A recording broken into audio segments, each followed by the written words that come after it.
Hey there, thanks for taking the first step towards solving your first Rubik's Cube blindfolded. I'm Jack Kai and I hold the world record for the fastest time to solve a Rubik's Cube blindfolded.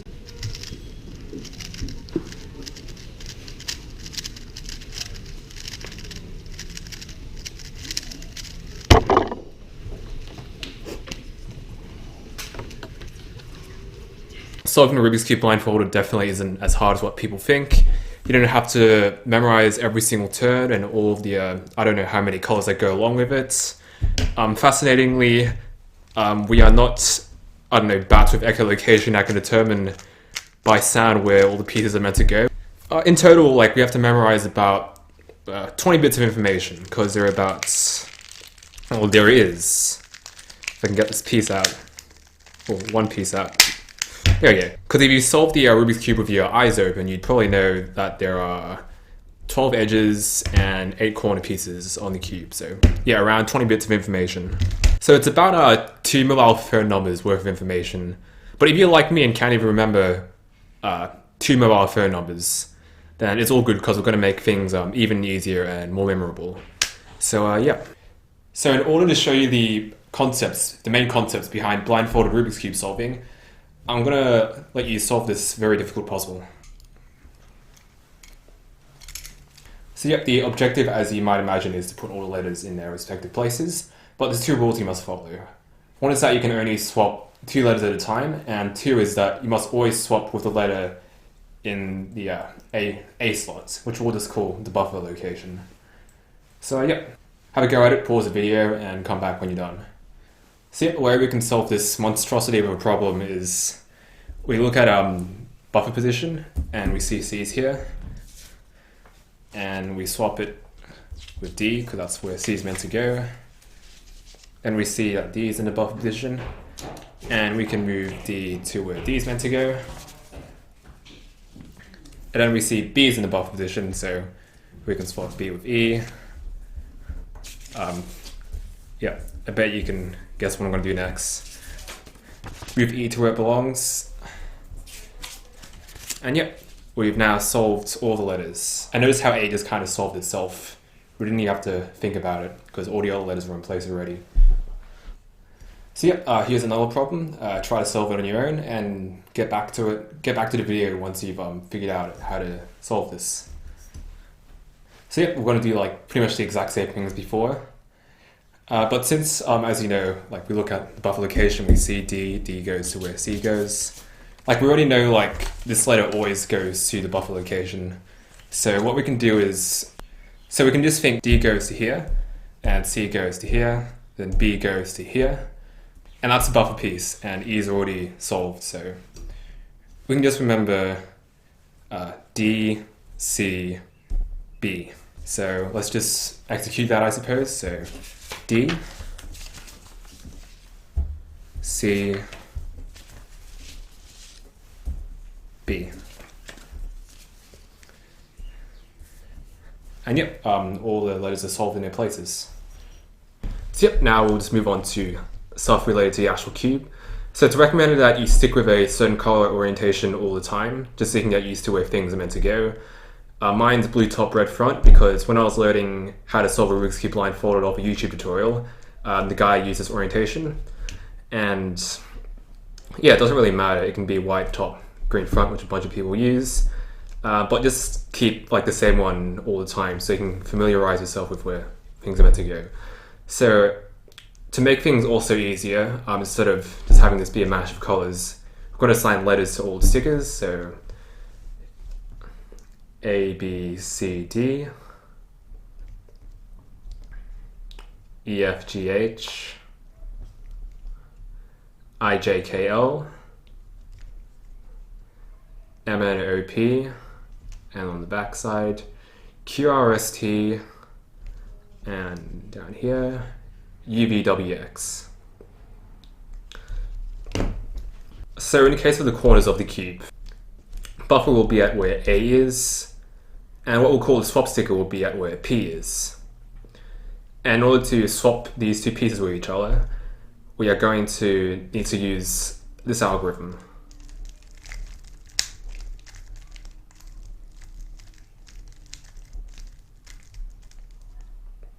just like that. So this algorithm swaps this sticker with this sticker and affects nothing else on the cube. Well, except these two edges, but let's not worry about that for now. In order to swap other stickers on the cube with the buffer, we need to set it up to this location. So for example, in order to solve this sticker here, L, by swapping it with the buffer piece, we have to set it up to where P is. So we can deal with D here, then perform the algorithm, and undo the setup.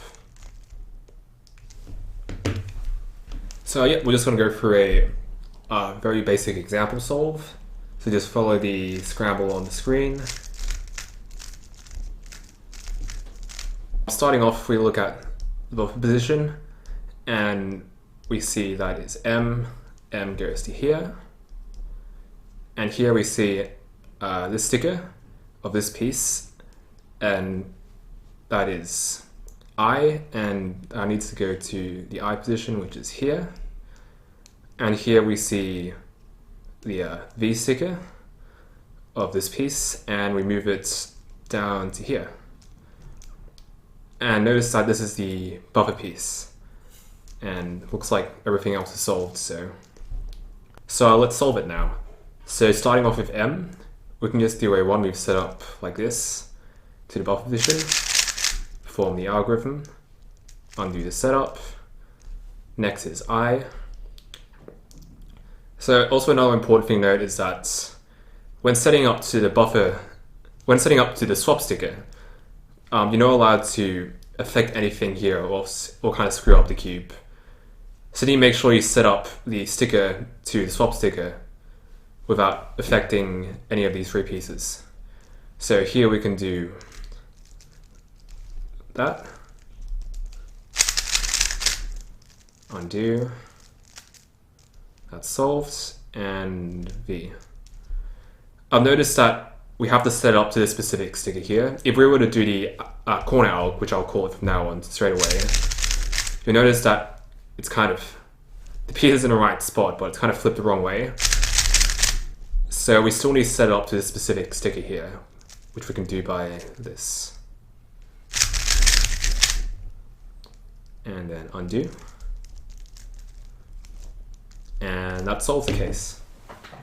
So now I'm going to do a case with a few more targets. Scrambles on the screen. Try to figure out how to do, try to see if you can do this on your own first. But if you're having issues, then come back and watch me go through it. So starting off, we look at the buffer and we see sticker for U, which goes to here. So that's the sticker for P, which goes to here. This is a sticker for X, so that goes down here. Sticker for B, up here. That's the sticker for D, which goes to here. And that's the sticker for T, which goes here. And that's the buffer piece, as we can see. And if you look around, there's one thing that we haven't covered yet, which is this piece, but it's solved already. Also, another side note, it's probably a good idea to track the pieces with your fingers if you're having trouble keeping track of what you've done. So in this case, U, P, X, B, D, T. So we can kind of see that we've covered everything except this piece, which is fortunately solved. And that's the buffer, which solved itself, as you might know. So that means we've covered everything. So walking through it, U,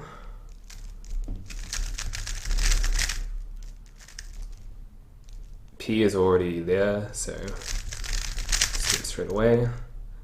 X, set up by doing this. Do that. And B is here.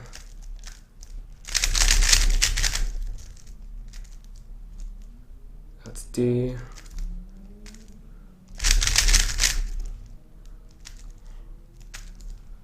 And finally T.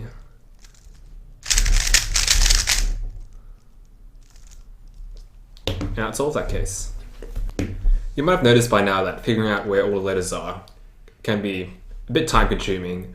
So also, a way to make finding where the letters are meant to be, or where the letters are easier, we can just memorize the first letter of each face on the top left. So in this case, it'd be A here, E here, I, M, Q, and U. Like, you can just kind of think of it as like the first three letters, the first three vowels of the alphabet, then MQ, and then the last vowel of the alphabet, which is U at the bottom. Or you can kind of pair them into like letters and just think of an aeroplane saying, I'm waiting in a queue and I'm very angry. Next major concept. So yep, now we're going to move on to starting a new cycle. So going to bring back these lovely paper letters again. And I'm going to have to adjust the camera again, damn it. Whoa, this is way too high. Damn, filming is hard. So yeah, once again, pause the video, see if you can figure out how to do this. There's something a bit different this time though. Okay, so first bit's pretty obvious. So B goes to where the B slot and C goes to here. That's the buffer letter though. And as you can see, there's still two letters that aren't solved yet. So what we need to do is start what's called a new cycle. So in this case, we can just pick any one of these two letters that aren't solved yet. We'll just go with this one, so E.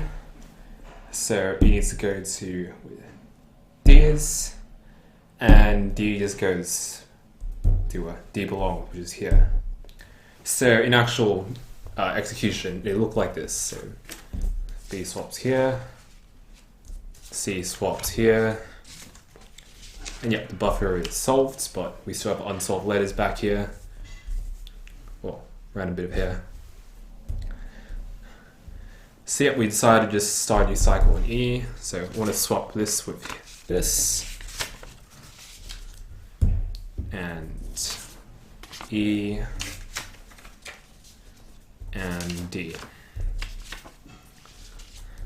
And everything's solved now, which is great. So yep, now perform the following scramble. X prime just means you rotate up like this. And back.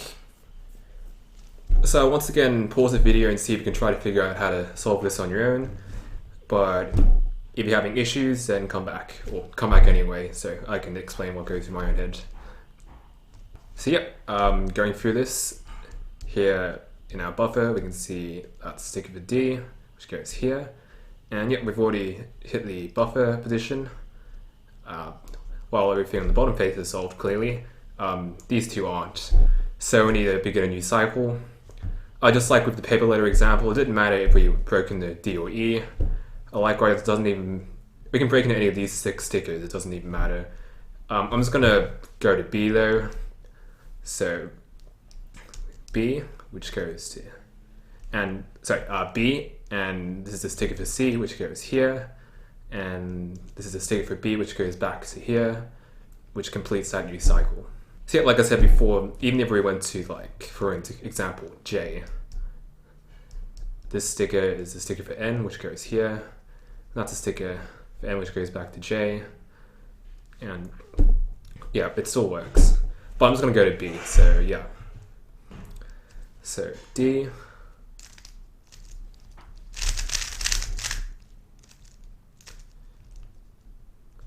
And B.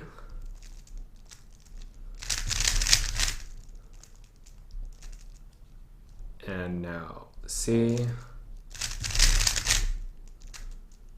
and back to B.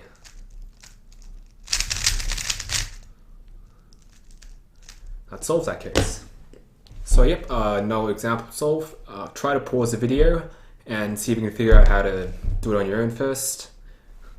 And now I'll walk you through it. So starting off, L, K, C, F, and W. And that's a buffer piece. Note that it doesn't matter which sticker of the buffer piece we land on. Any of these, doesn't really matter. So we're going to start another new cycle. I'm going to go to B again. It generally helps to have a some preferences for where you break to a new cycle on, just to help make things simple. So like I said, B goes to H, and that's N, goes back to here. And it's back on the same piece where we broke to a new cycle. Once again, it doesn't matter that it's not the same sticker, as long as it's on the same piece. As long as it's on the same piece, then that's good. And what I probably should have done, like I said before, is track all the pieces with my fingers. Whoop. So if you were tracking along with your fingers, which I should have done, you would have noticed that I've covered like everything and I'm not missing anything. So yeah, that's good. Also, something you might have noticed by now as well is that similarly to the paper letters example, where we didn't have to think of the letter A because A just solved itself. We don't have to memorize the letters A, E, or R because it's part of the buffer piece and it kind of solved itself at the end. And speaking of memorization, like I've kind of laid out things as just like a bunch of letters, which is more memorable than like massive colors, but it's not ideal. So even though like this is like a beginner's tutorial for blindfolded solving, I can teach you the same methods that world-class blindfolded solvers use to solve Rubik's Cube blindfolded, because it's pretty simple, honestly. So there's two ways of memorizing that I'm going to teach you. The first one is what's generally referred to as audio, so you're like using audio pairs or sounds.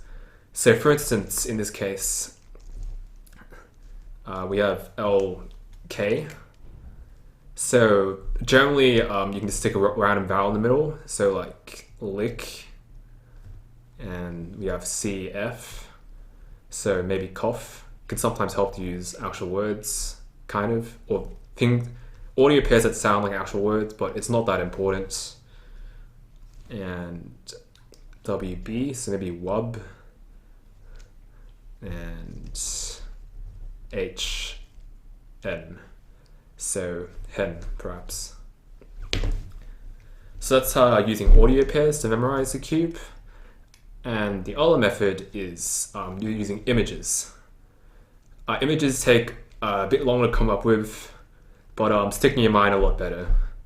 So in this case, for LK, we could think like as in like the like button from Facebook, or maybe the Loki from the Avengers. I'm just going to use him. And that's CF. So I think of like coffee. Oh yeah, note that you can kind of play around with things a bit. You don't have to necessarily like stick a vowel in the middle like the audio pairs. As long as the you can trace back like the letter pairs that you use in the image, like it's all good. So now WB. Like for this, you could think of a wheelbarrow, and HN. I mean, we can use hen again. So I could think of Loki drinking coffee while walking around with a wheelbarrow with a hen in it. It also might help to attach it to like a location. So what I mean by that is that you can think of this all happening perhaps in your bed, or on your desk, or on your grandma's couch. It might help to change it up each time, just so you don't remember things from your previous locations. So yeah, that's my example solve involving starting a new cycle. So executing the scramble, starting with L,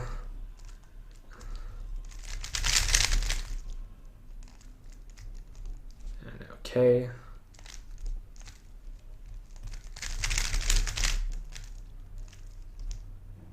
C,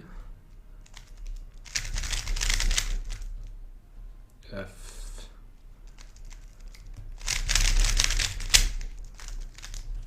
and now W,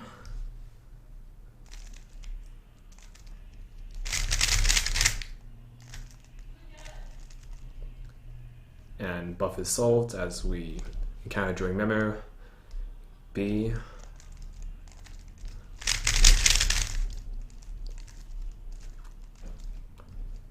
H,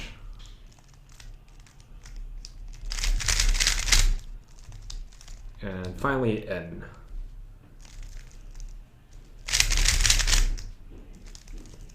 That solves that. So we'll just go through like one last concept, then you're ready to go to solve the cube blindfolded, or at least the corners anyway. So sometimes you might come across a piece that's in the right position, but the corner is like twisted the wrong way.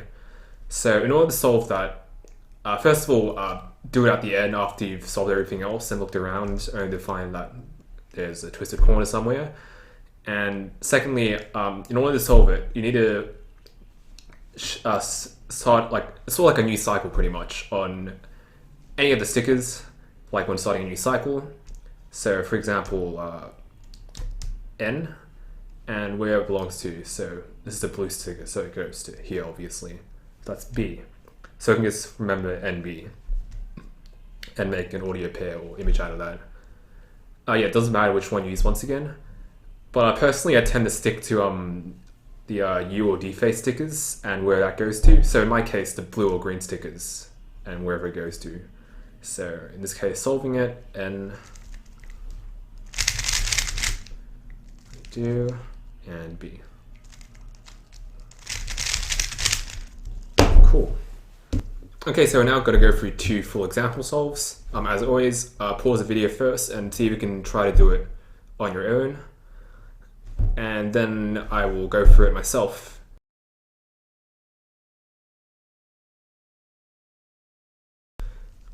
So yep, I'm just starting off. If you look at the buffer, like the buffer is already, well, it's not exactly solved, but the buffer piece is in the buffer position. So we have to start a new cycle right away. So let's go for like a U face sticker again. This is available, so we'll choose B as always.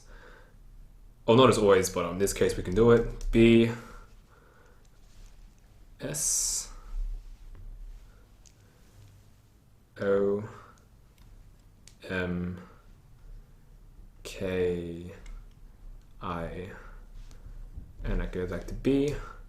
Same piece where we start a new cycle, so that's the end of it. And if we look around, we'll see that this is the last piece remaining and it's twisted. So here we can go here, which is L, and where that sticker goes to, U. So LU. Note that when you're tracing pieces with your hands, you don't have to like, you don't need to like trace necessarily which sticker you've gone to, just like the piece, just to know that you've kind of covered that piece already. So yeah. So executing that, so B,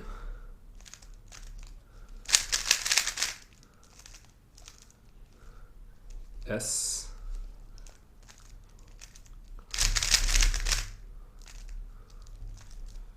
O,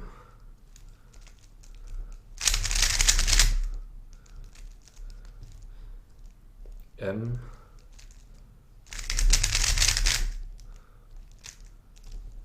K,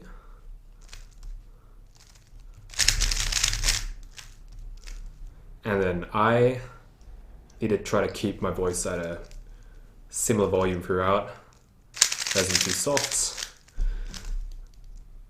And back to B again, as we memorized. And yep, deal with the corner twist, so L and U. That solves that. Okay, so you have another new scramble. And yeah, let's start it. So you have K, and we've already hit the buffer piece, so we need to start a new cycle. And if we look here, usually go to B, start a new cycle, but there's a twisted corner there, and we don't touch those till the end of the, till we've done everything else pretty much. So we'll just go for another U-face sticker, so C, so KC, we'll start a new cycle here, so maybe kick, memorization, that goes here, F, and that goes back to C, FC, so maybe face. And yep, if we look at the pieces that we've covered, and we saw the twisted corner there, we'll get to that later. If we look at the other corners, they are not solved yet, so looks like we have to start a new cycle yet again. I'm going to choose to start here. Once again, it doesn't really matter, but I'm going to go over here because it's just the one we've set up to solve it later on. So L and W, running out of fingers, and that's X. It's hard to show you the piece when I'm trying to touch all the corners. X, and I'll just let go, G. So LW, maybe low. XG, just a random vowel, so like shug, perhaps. And of course we have the corner here. And if you trace all like the corners and stuff, it'll look kind of like that. And yeah, we've covered everything except the twisted corner. So here we can do N and then B. So just nib perhaps. And now we'll solve it. So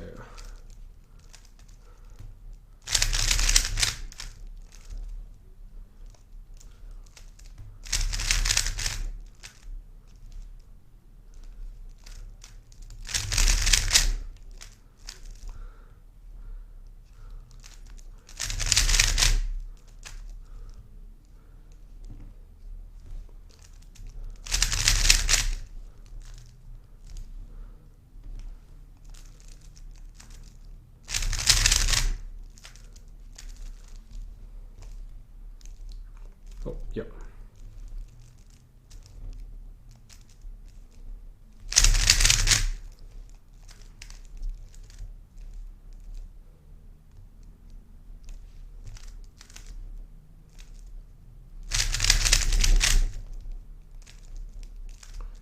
And now for the twisted corner.